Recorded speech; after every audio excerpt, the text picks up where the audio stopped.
Pak Jejen ini tadi sudah saya perkenalkan orang yang pertama-tama uh, tergabung di Kopsa BMI, Pak. Sebenarnya di Kopsa BMI dari kapan, Pak Jejen?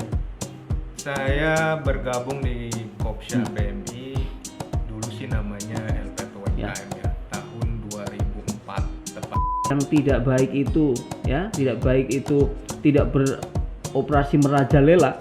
Masyarakat harus seperti apa, Pak? Ini saran ke pemirsa. Iya, untuk melihat bahwa ya masyarakat harus bisa memilih mana koperasi yang memang sesuai dengan undang-undang, mana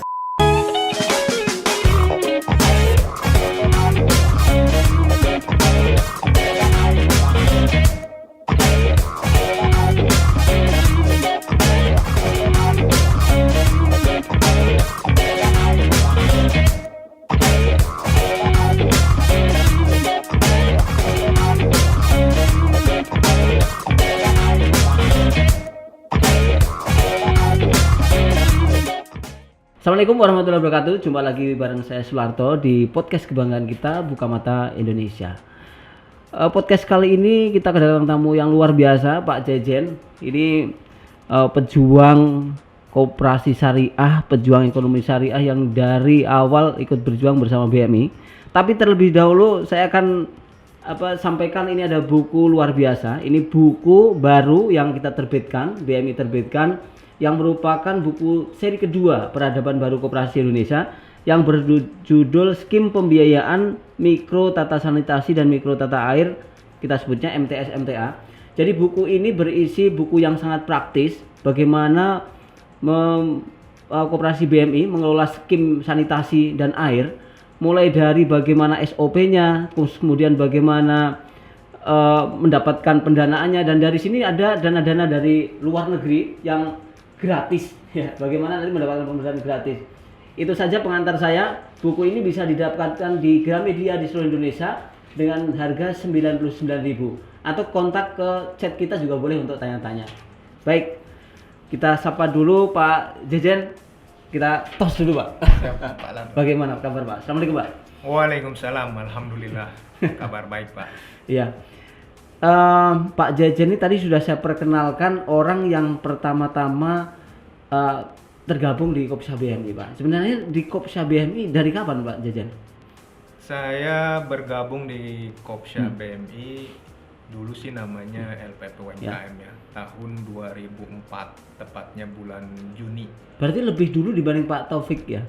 Hidayat. Iya. Lanjut, Pak. Dulu pertama kali berarti tetap ke staf lapang ya, Pak? Dulu di mana, Pak? Saya pertama tugas itu di cabang Paku Haji. Paku Haji. Ya, Paku Haji. Kemudian sempat saya ikut Pak Ketua dulu ke Rembuk. Jadi memang ya dia yang mengajarkan langsung buat saya. Kemudian dari situ saya pindah ke cabang Sukadiri. Paku Haji berapa tahun, Pak? Paku Haji kurang lebih 1 tahun. 1 tahun langsung ke Sukadiri. Itu saya jadi asmen keuangan itu. Kemudian dari cabang Sukadiri pindah ke cabang Mauk. Sukadiri terus Mauk, berarti udah 3 ya, Pak? Ya. Tahun berapa itu, Pak? Ya. Tahun berapa, Pak? Saya ke cabang Mauk tuh tahun 2006. Itu jadi mancap. Ya, berarti kalau dulu sih namanya manajer KCP ya. Oh, manajer KCP. Ya, di Mauk. Berarti perlu waktu 2 tahun aja ya, Pak? Jadi manajer cabang. Ya, karena mungkin SDM-nya juga masih waktu itu ya. Tidak terlalu banyak mungkin ya. Jadi secara lama kerja juga nggak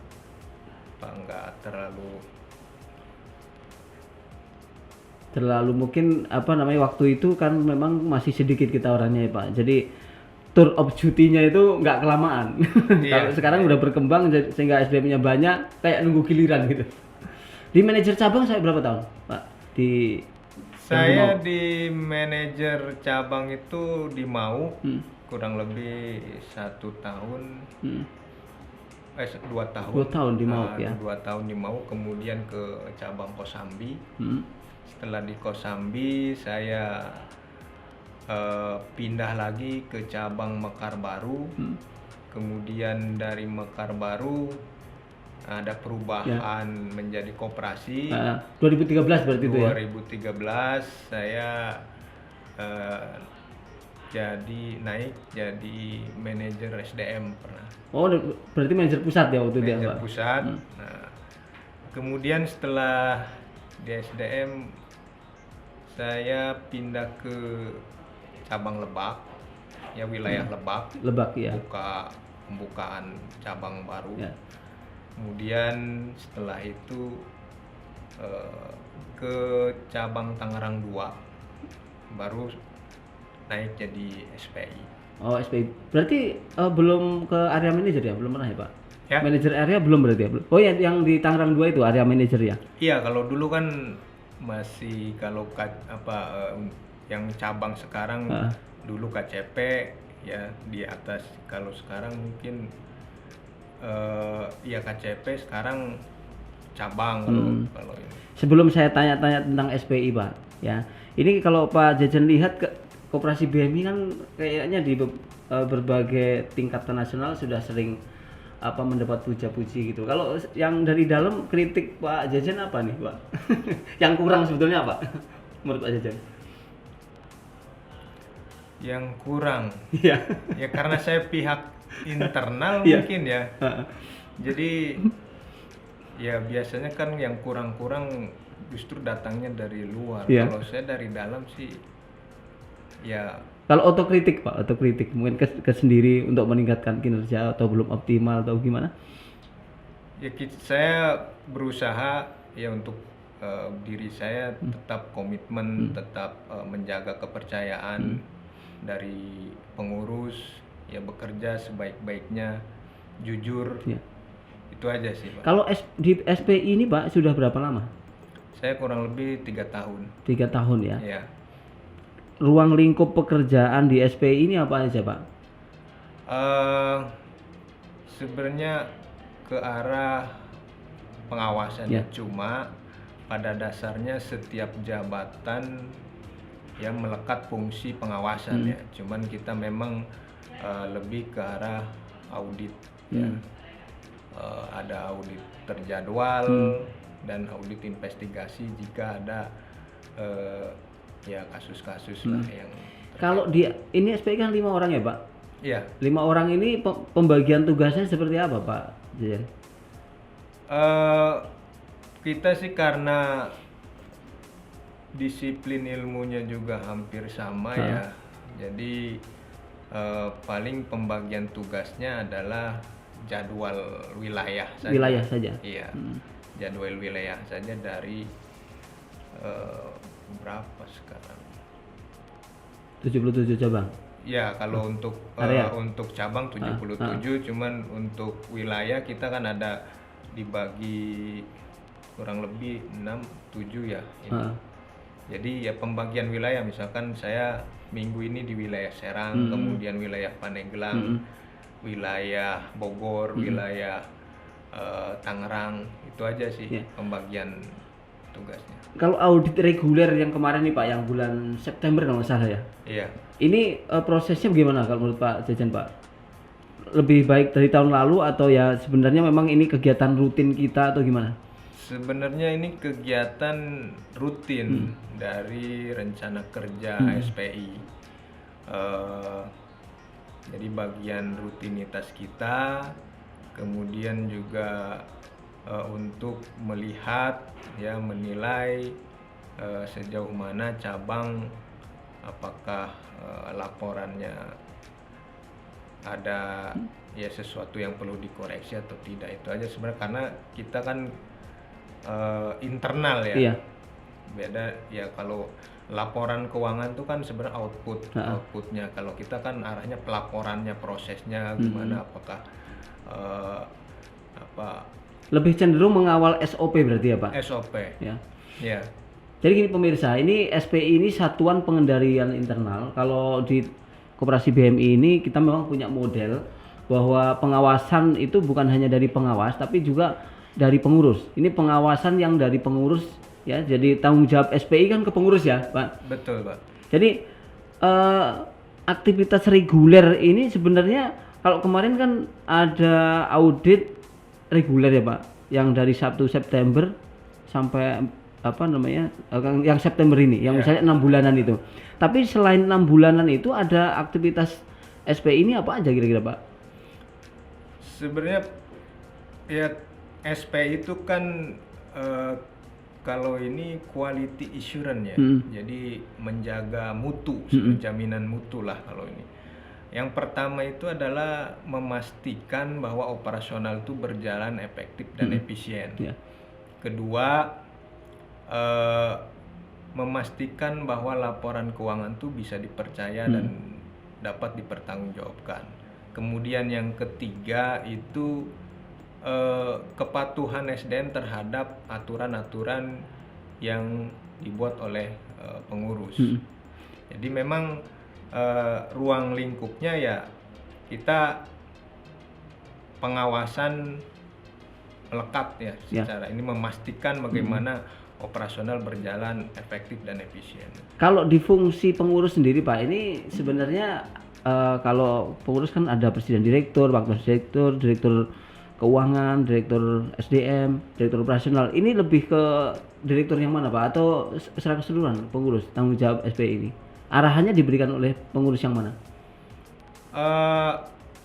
Sebelumnya sih presiden direktur ya. Cuman kemarin kita dialihkan ke direktur operasional. Ke direktur operasional berarti ya.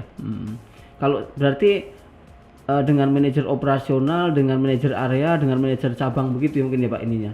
Koordinasi melekatnya. Di samping ini kalau manajer yang banyak berhubungan cabang barangkali ya, Pak, dengan cabang, Pak. Cabang dan area.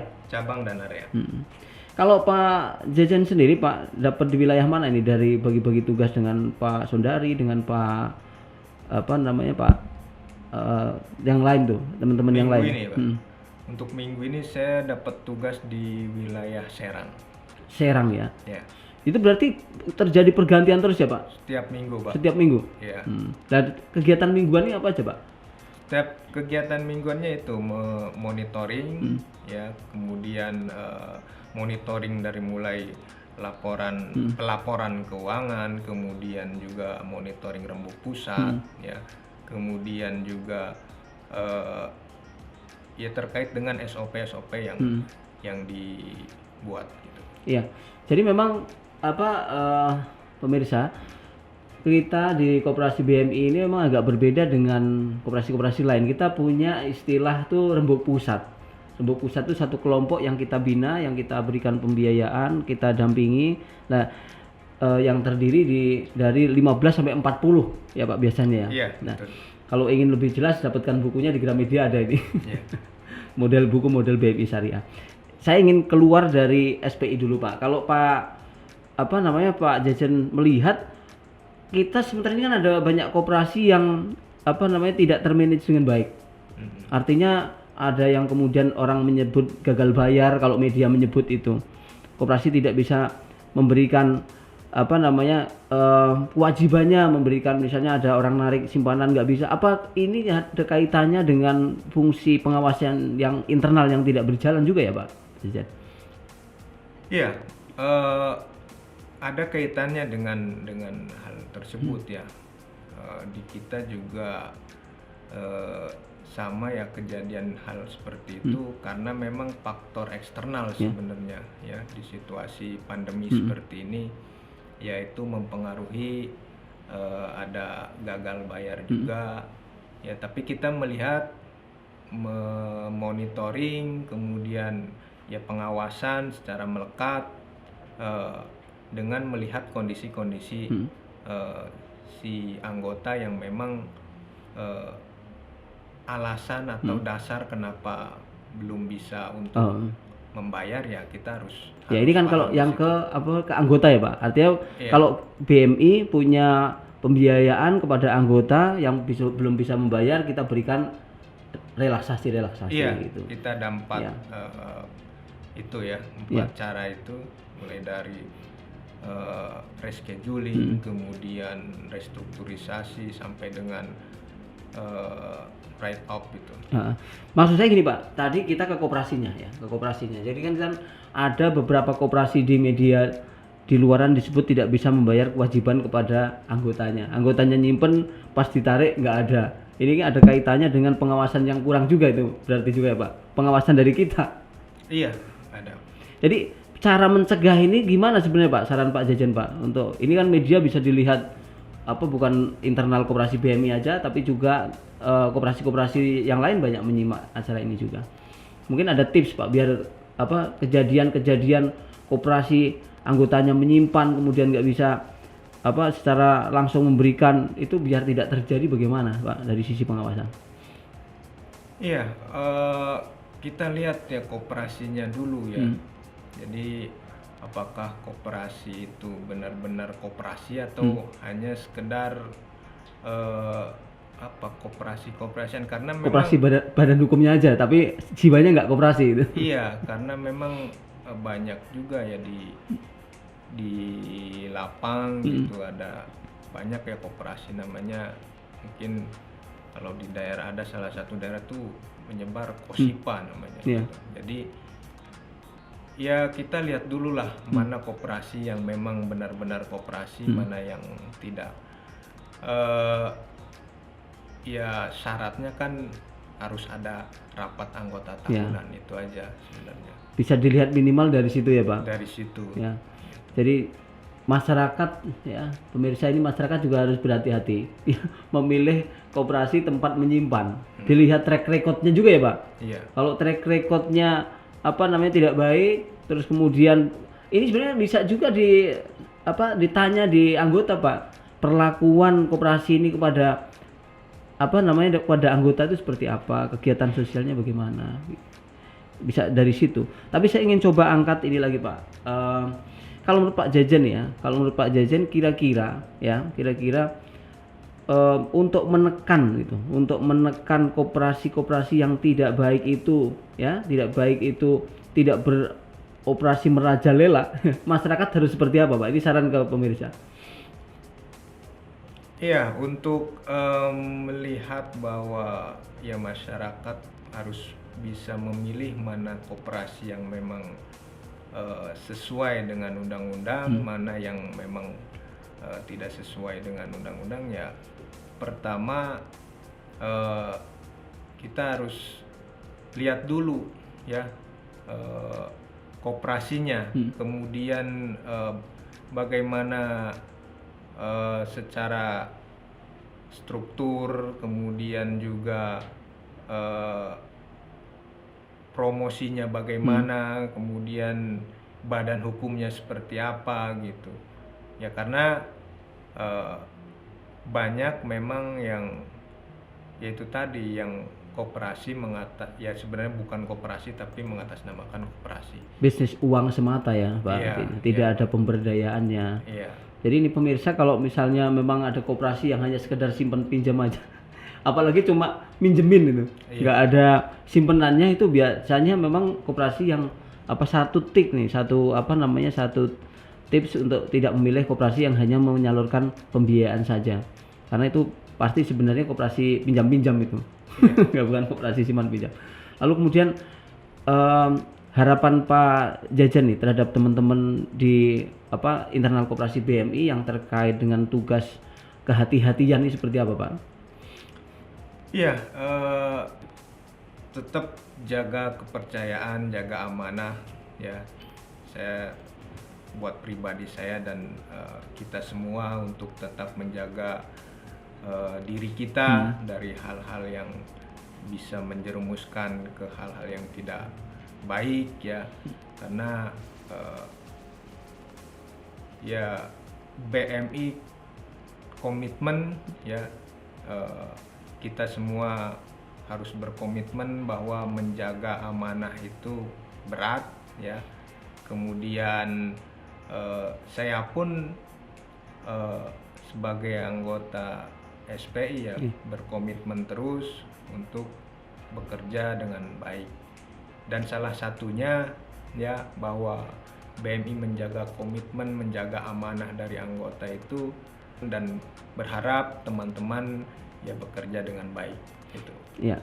Terakhir Pak, ini harapan Pak Jejen nih terhadap koperasi di Indonesia gimana Pak, biar kita sama-sama meningkatkan pengawasan di koperasi kita masing-masing sehingga hak dan kewajiban anggota terpenuhi dan koperasi kita juga bisa menjadi besar. Itu mungkin ke pemirsa Pak, bisa dilihat di kamera sebelah. Baik, buat koperasi yang ada di Indonesia, mari kita tingkatkan pengawasan operasional, kemudian objek-objek mana yang menjadi resiko, itu butuh fokus dari pengawasan kita semua di setiap jabatan atau setiap lini ya, untuk menjaga amanah dari anggota. Baik Pak Jejen, ini terima kasih kedatangannya ya.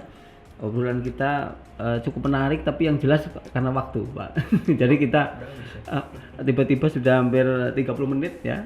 Jadi alhamdulillah kita sudah bisa memberikan pencerahan hari ini. Pemirsa, kita bicara tentang pengawasan internal koperasi ya, pengawasan internal koperasi yang harus lebih diperbaiki lagi agar kualitas manajemen dari koperasi kita semua ini semakin baik ya. Sekali lagi saya ingatkan ya, ini buku MTS MTA ini ya, ini adalah buku yang sudah di launching di Shangri-La Hotel, dan ini mendapat banyak dukungan baik dari Pak Menteri, kemudian Pak Bupati Tangerang, kemudian ada dari USAID IWOS ya. Ini ada juga dari Water, kemudian ada beberapa tokoh masyarakat ya, tokoh koperasi yang ada di sini yang mengapresiasi buku ini. Buku ini bisa didapatkan di Gramedia ya, di seluruh Indonesia, atau hubungi kita, harganya 99.000. Saya kira itu ya. Kita bertemu di podcast BMI yang lain, di sesi yang lain. Saya kira cukup. Kita tos dulu Pak. Siap, Terima Pak. kasih atas waktunya. Assalamualaikum warahmatullahi wabarakatuh. Waalaikumsalam warahmatullahi wabarakatuh.